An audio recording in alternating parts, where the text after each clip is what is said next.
How do we know when our past karma has been erased?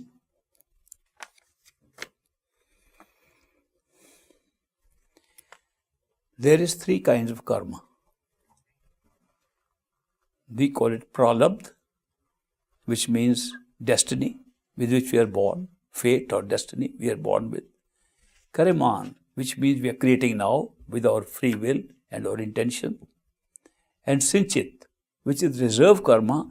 If all our past karmas cannot be fitted into one life, the rest goes into an overflow, into a reserve. The reserve is called Sinchit karma. Besides karma, there is another aspect of karma, and that is called sanskar. Sanskar means the attitude you develop towards life through accumulation of all the karma of the past. It is not selected events that make one life pralabdha. It is accumulation of all the lives previously and breaks your attitude towards those events in life. Some people have a very pessimistic attitude, some have a very optimistic attitude, some look differently. All that is because of sanskar. Now, when a perfect living master initiates us, we have to go through a pralabdha anyway. Those events are already set for this life. Everybody goes through it, even masters. Even perfect living masters go through the same karma. Because to be in this physical body, you need the karma. You need good and bad karma. You need a combination of ups and downs. So pralabdha does not change. Kariman, we have to do now, we can change it. By living more and more in the master's will, we collect much less karma for the next life. Sinchit karma is completely destroyed at the time of initiation. So there is no previous karma of all the past lives from which anything can be picked up to make your next life. So how, if you have to come on a next life, where does it come from? Only from the current life of pralabdha. So that is why the pralabdha life, it changes and is only the source for any future life. Future life is always better than the previous because there is nothing from the past which can be picked up. But what we feel immediately after initiation is a change of attitude because Sinchit has been destroyed. So the events don't change, our attitude changes. And we ourselves feel that we used to look at it so seriously. What has happened to us? More than us, other people start noticing.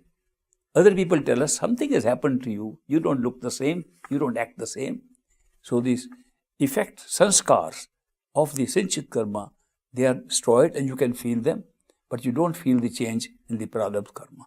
So once you remember that these karma are acting like this, if you are able to do your duty as instructed by your master at the time of initiation, if you can faithfully follow that and do your best for that, this is your last life. You don't have to come again.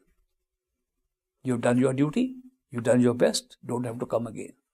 If you cannot do it and you feel, I am sorry, I could not do what the master wanted. I got too much distracted. I'm ashamed that I failed in this thing. I really betrayed my master. If those thoughts come, you have to come back again.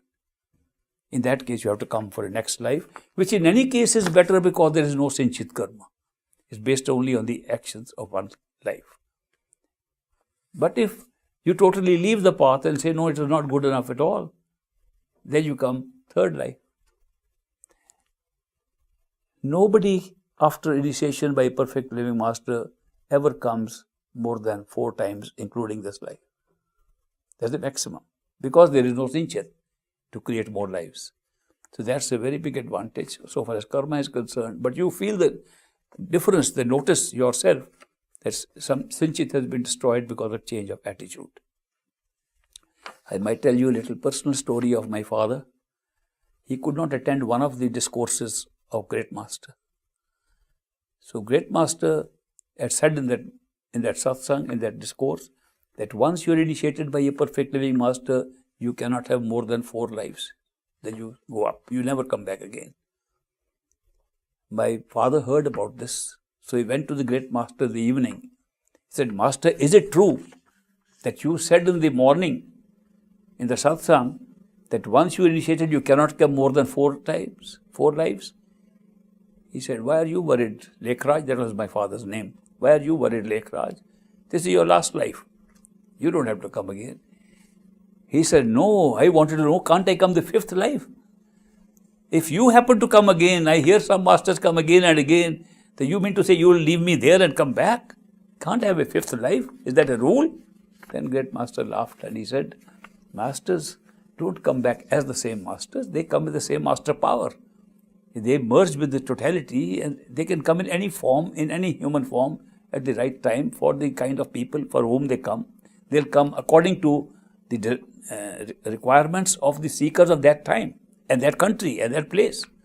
So therefore, you don't worry. Then he explained to everybody present there that if you do follow the instructions of a master, this is your last life. And if you cannot follow, but try your best, and sometime you feel that you come once more. And next time you will be able to follow. Conditions of life will be better because of no sinchit karma. Only if you leave the path and run away, then only you come 3rd life. If you become such a critic and even kill your master, you come 4th life. So don't think that 4th life is everybody has to come on 4th life. So I would recommend, do your duty to the best possible way you can, as best as you can. Nobody can do better than their best. Do your best, leave the rest to master. This will be your last life. Thank you.